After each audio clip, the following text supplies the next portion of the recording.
Arham had always been the kind of person who tried, not because he was the best, but because he believed one day he would be. But life didn't seem to agree.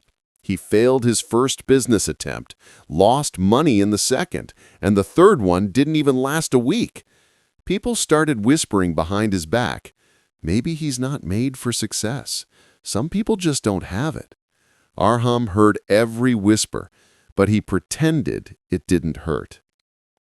One night, after another failed meeting, he walked alone on an empty road. The streetlights flickered above him, almost mocking his struggle.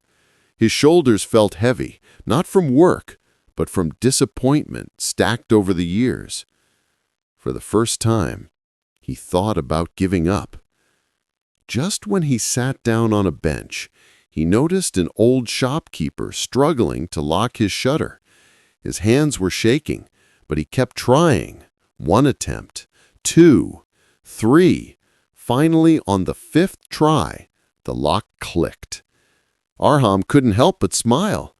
The old man looked back and said, "Son, the lock opens only for the one who doesn't stop turning the key."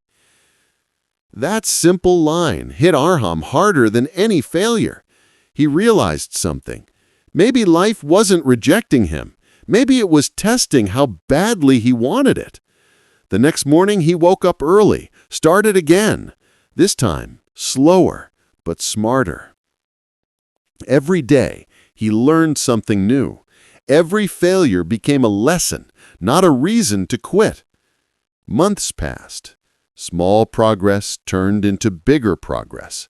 The business that once kept collapsing started standing on its own feet. One day, when his first big client shook his hand, Arham smiled, not because he succeeded, but because he didn't give up. Later that night, he whispered to himself, "Doors open not for the strongest, not for the smartest, but for the ones who keep knocking." And that became his truth.